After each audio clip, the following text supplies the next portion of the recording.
What is your biggest concern as it relates to the map, but also technology and the future that we're heading towards? What's your biggest concern? I don't know that that's a really interesting question, and I know I should have like a pat answer right off the top of my head. I tend to look at the next big global conflict. So I'm not so much. Again, don't get me wrong; these are bad, right? These potential flare-ups, these problems, this conflict here in the Middle East, these are all bad. People are suffering. But I think about the next actual global conflict. And when that occurs, right, just like another pandemic's going to happen, right? I mean, it's not like we're not going to get another pandemic. When the next big global conflict occurs, I think what we're going to find is that the pain is brought to the homeland a lot quicker, right? So what I mean by that is, say you're in the U.S. Well, we know that nations that don't necessarily have U.S. interests at heart, China. Let's focus on China because they are, close to the top of the heap and they're motivated to get to the top. Not saying it's going to be a shooting match, but the point being is every day the critical infrastructure, critical systems in the U.S. are being tested and poked and prodded and looked at and mapped out. And there's a reason why that happens, right? So they're developing a playbook that says in the event that it should happen, and we have a global conflict, we are going to shut down everything we can shut down in the U.S. Suddenly, all power goes off. Your water treatment facilities aren't working. You can't move fuel around. You can't get fuel. Pharmaceuticals aren't being delivered. No food is being delivered. Can't get cash out, whether you want cash or not at that point. The idea being is we're going to bring the pain to the homeland, right, immediately. That's what you want to do. Will there be a kinetic element? Will you actually have a shooting match with troops on ground? Yeah, I'm not sure that ever goes away. But the next global conflict is going to be fought in a way that we have a hard time understanding. And then it'll be up in space as well. The Chinese have spent a great deal of effort on directed energy weapons. And one of the points of that is essentially to knock out satellite systems, right? You think about it, take away satellite structures, whether it's Starlink or any of the satellite systems up there. You shut down GPS, right? People can't move. You shut down the internet. My God, people will lose their minds, right? Can't do TikTok. And so it's, not to make light of it because we're talking about a different type of warfare. And so that's kind of the thing that I worry about. If you said, what do people really worry about? Well, yeah, top concerns are always, China and Russia and Iran, but it's the infrastructure and it's a way that it's going to be brought to the homeland that's going to create, I think, a level of pain that most people aren't going to be willing to put up with for very long. When you say they're going to bring pain to the homeland, were you saying the US were going to shut down their infrastructure? No, I'm saying that whoever, again, I'm just, as a U, it could be any, it could be the EU in a conflict. It could be the US and NATO in a conflict with another. But the point being is that, they don't map out infrastructure for no reason at all. Who's mapping the infrastructure? Well, Russia, China. Okay, they're mapping Iran, our infrastructure. Our infrastructure. We're doing the same thing. Yeah, sure. And people always say that, say, well, you're doing the same thing. Well, you better hope that whether it's the UK or whether it's Australia or whether it's the US, that we hope that we're engaged in the same activities because that's where this is going to end up going. Having said that, if someone had said we're going to be engaged in a massive land war, World War I style, with trenches and very little ground gain and lots of bombardment over it, people would have said, nah, that's never going to happen again. But that's happening in Ukraine right now. It's happening in Ukraine. You can go, the Imperial War Museum in London, which is a wonderful museum. They've got a World War I exhibit, and you go through the World War I exhibit, and you look at it, and you realize the same thing is taking place. When you look at the aerial photographs of the front line, and you see the trench lines here in Ukraine, it's stunning. And we're just making the same mistakes over again. It's funny how history has a strange way of repeating itself. Yeah, because we'd like to think that we learn. But we're dealing with the same old humans with the same old emotions and egos and ideologies and stuff over and over again. So it's because humans haven't changed. You're right. You're absolutely that's right. How are you preparing on a personal level? If you're seeing that some of these a lot of guns and ammo. Really? No, I'm kidding. Well, no, I'm not kidding. But that's not how I'm preparing. I just like to load up. Because you're saying you don't believe Americans and Westerners really understand how the next big global conflict will look. Mm-hmm. Yeah.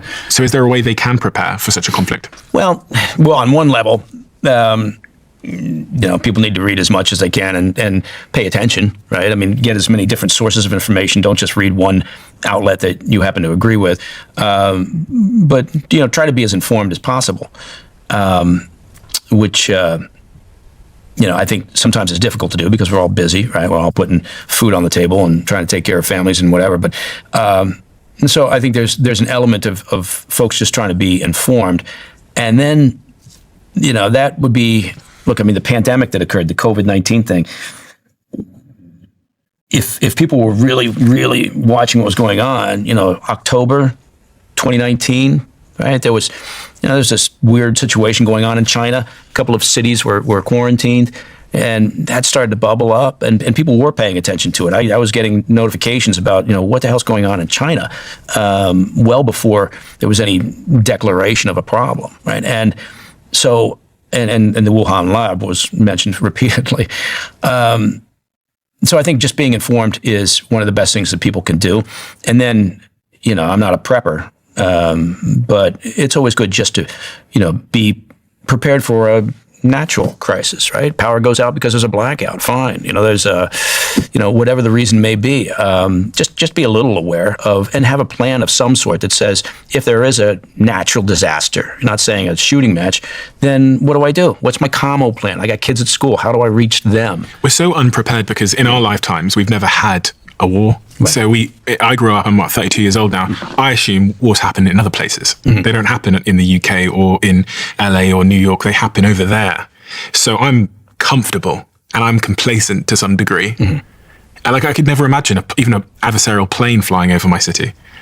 Yeah, there's a level of, we've all gotten, I don't want to say soft necessarily, but look, every generation wants it to be easier, right? My parents were older when they had me. They were born in 1919 and 1920, right? And they went through the tough times, economic times. They went through a couple of wars. They wanted it better for their kids, right? Now, their parents, my grandparents, wanted it better for them, right? And so on and so forth. That's human nature. You want to be doing the best for your kids. You want it to be better for that generation. I think eventually you reach diminishing returns, right? And I do worry that that's kind of where we're at. I look at my own kids, and look, nobody's out there, in here or over here or wherever. There's certainly places in the world where that's not true. But these areas here that we're talking about, we're not out worrying about whether we can collect enough food and clean water necessarily. We're worried about, is my Wi-Fi signal strong enough? But it's interesting. When you were talking about Israel earlier, you said how Israel had got a bit comfortable, so they started infighting. Right. And what you're seeing over in the United States and other parts of Europe is infighting. It's like we've got nothing better to do, so we're arguing over identity politics, and things are getting more woke, and it's more divided because, I don't know, it's like we have nothing better to do. Right, and also that's being fueled. Look, you never want to underestimate the impact of the disinformation campaigns run by, again, I sound like I'm just constantly throwing out the same bogeyman, but look, that's the way the world is. China, Russia in particular, Iran has proven itself to be very adept at this, at disinformation campaigns that prey on, whether it's in the EU or whether it's in the US or elsewhere, that prey on what they view as vulnerabilities. So it goes back to what we were talking about before about recruiting an asset, right? Or identifying weaknesses and leverage. Well, they look at the U.S. and they go, you know what? If we kind of just keep poking at that racist issue, we keep poking at woke issues, right? That's very divisive, and it does, right? It works. So the next thing you know, they're putting together a bot. They're throwing out some misinformation or disinformation on X. Someone looks at that and goes, yeah, that's right. And then they just forward it on to their friends and their family, and it just keeps building. So those campaigns have a real significant impact on the West, because we're not inclined, for whatever reason, we're not curious enough, or we don't have enough time or whatever, to look at a piece of information and go, is this even credible? What do you say to people that think that's just completely impossible, it's a conspiracy theory? There's no way China and Russia are involved in misinformation. There's no way they're trying to tear us apart. Yeah, you know what? All they need to do is a little fact-based research, spend a little time. They don't have to look at one side or another, look across the board at a variety of think tanks, research institutes that focus on this sort of thing. And no, there is no doubt. There is a concerted effort to influence, whether it's an election, and they're not trying necessarily to get anybody to win. They're just trying to undermine the concept of democracy. They want to create some chaos. That's, from their perspective, that's a win. So, do you not think Russia wanted Trump to win? That's a good question. I don't know. If they did, I think they've made a mistake or they've calculated wrong here, because I know there's sort of a trope out there that says, well, he's Putin's puppet. Well, we also have to remember that was a very large disinformation campaign or misinformation campaign. And I don't want to make it sound more nefarious, but people swallowed that hook, line, and sinker and then ran with it, right? Over this idea that, oh my God, look at the dossier. So I think, there's sort of this narrative that says, okay, well, yeah, Putin definitely wanted Trump to win because Trump's going to completely get out of Ukraine. I don't think that's going to happen.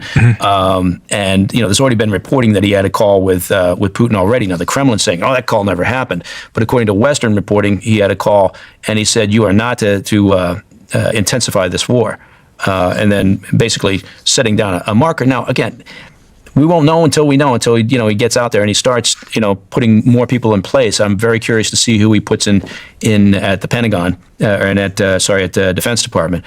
But because if I was Putin, I know Trump has ran his whole campaign saying he's going to end this war. And if I'm Putin, I go, that means that I don't have to throw more men at the front line. I can get my economy back. Putin also wants to end this war. But if Trump doesn't end that war in the next 4 years, the Democrats are going to get in. Because they're going to say, you said you were going to end the war, we're still out there fighting, you said you're going to end this. So Trump, but think about it, if he does end the war, then they're going to say, well, yeah, that's because, you gave away. You and Putin like each other, and you gave away, some Ukrainian territory. Well, the reality is, look, Putin, he annexed Crimea during Obama's administration. He invaded during Biden's administration. He knew what he had. He knew what the response was going to be. Now, look, people say, well, Biden, to his credit, he kind of rallied and he pushed for more support. And yes, that's absolutely true. But Putin engaged in this during his time, right? Because I think he knew, or he felt he knew, maybe that's more important, he felt he knew what he was going to get. Now, he wasn't anticipating that NATO response was going to be his hardline, and that's a good thing. I'm glad that Biden has done that. Biden has also withheld authorization to use long-range munitions to target Russian military sites that are being used to target Ukraine, right? Now, you could argue that until Putin feels some pain or Ukraine is in a better offensive position of some sort, that you can't get people to the negotiating table. And again, if you want to end the conflict, you're probably going to want to do that, unless you just want Putin to overrun Ukraine. If you want that to happen, then stop support, and that's what's going to happen. But I think the narrative, I think, is a little bit off. Because you're right. If the war continues, right, I'm not sure the Democrats have as much, to play off of. But I think if the war is ended, then I think what they'll say is, he gave it away, acting as if somehow Ukraine could have won and gained all their territory back, which is unrealistic. I think it's more compelling to say we stopped all the wars. And I think for Americans right now, I think they want to, look, we saved your money, we stopped sending billions there, we stopped the war, people aren't dying anymore. I think that's a much more compelling narrative than, I don't think Americans care as much, this is a guess, about giving away a little piece of a land they know nothing about. Yeah, okay, you're right. That was my mistake. I think you're right in the sense that if the war is still ongoing, the Democrats have a better chance. You lied. You said you'd shut it down in day one. Yeah, no, I see what you're saying. And from an electoral perspective, down the road, 4 years from now, 2028. So if I'm Putin, I'm going, I know Trump, he's incentivized to stop this thing. And, so that puts me in a stronger position, because if Trump doesn't stop it, then maybe Eric Trump's not going to get in next year, or whoever, or JD Vance is.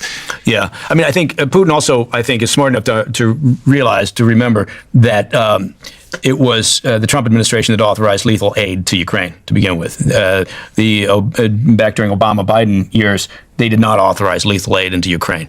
And despite apparently Crimea annexation was going to be a red line, and it wasn't. We mentioned disinformation, TikTok. I mean, TikTok has ties to China, it has origins to China. Right. Do you think TikTok is... The interesting thing about TikTok, so I worked in social media for 10 years, is TikTok as a platform, the algorithm is so unbelievably addictive. How would I describe it? I guess the word is the algorithm is so powerful. And you notice this, anyone that uses TikTok, you'll notice this, because if you post something on your page and you have 1 million followers, the post could either get 1,000 views or 10 million views. And when I think about algorithms, the variance in views you're getting basically are an expression of how powerful the algorithm is. So on Instagram, say you have 1 million followers and you post something, the variance between how many views you're going to get is quite low. But on TikTok, it's wide. So what the algorithm is doing is it's saying, take that and show everyone, take this, show no one. And what this means is that so this is why it's so addictive to young people, because everything they're seeing is really, really interesting stuff. Yeah. And they care a lot less about how many followers you have. And it's more about, is this really, really interesting? So as a platform, it's super addictive. It can put you in an echo chamber faster than anything. Because if I'm looking at videos about, I don't know, X, it's going to keep showing me the most interesting, emotional, fear-centric videos about that thing. No boring. Yeah. You're going to see no boring. So do you think there's a chance that TikTok is being used by one of our foreign adversaries to divide us? Oh, sure. Yeah, I think social media is, look, in the old days, if you wanted to influence hearts and minds, if you wanted to change, say you were interested in turning the population in where, Kenya, Nigeria, Niger, then it was kind of old school stuff, right? You would, how am I going to get information out there? I'm gonna recruit a bunch of journalists, right? Local journalists, and I'm gonna get them to publish stories, right? Maybe there's a radio station. I'll recruit somebody who can put stories on the radio.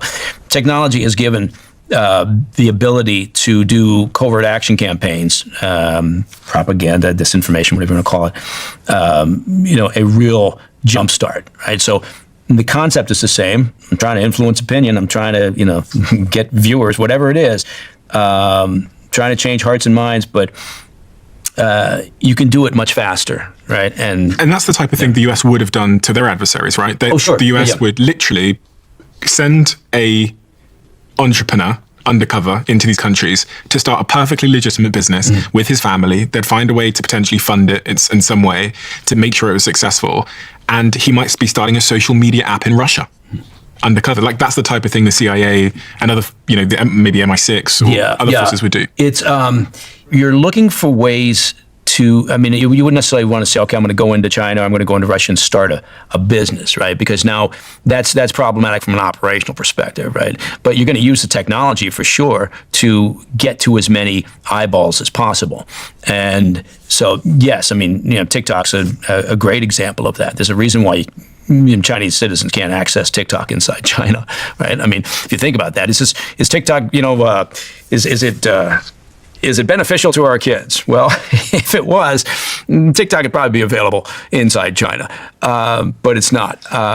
It's a tough one. We deal with that on a personal level all the time, trying to figure out how much screen time, and what the kids can access. Now they're getting older, so it's you're kind of fighting a losing battle on that one. Some people think that there's like a back channel where China are harvesting data from the back end of TikTok in some way, and I much like you, I'm less likely to believe those kinds of conspiracy theories, but one theory that makes logical sense to me is if I was China and I wanted to sow division in the United States, what I would do is make an app, a social media app, that has a really, really powerful divisive algorithm, which really, really is strong, and I would just make it succeed in the country. Yeah. Yep. I don't need the data because, as you said, what I'm going to do is I'm going to tear people apart.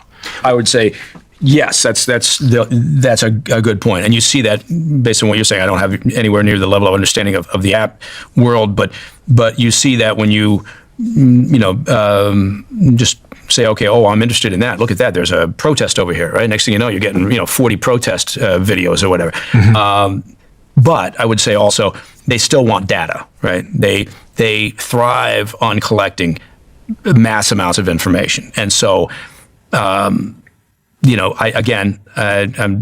don't know that tech world well enough to get into a conversation about that, but it is clear based on their economic espionage and efforts over the past that they love nothing better than to collect as much information as possible. And it doesn't even have to be on a target that you think, no wonder they're targeting Raytheon or they're targeting a company that makes sense. They'll go after anybody, really.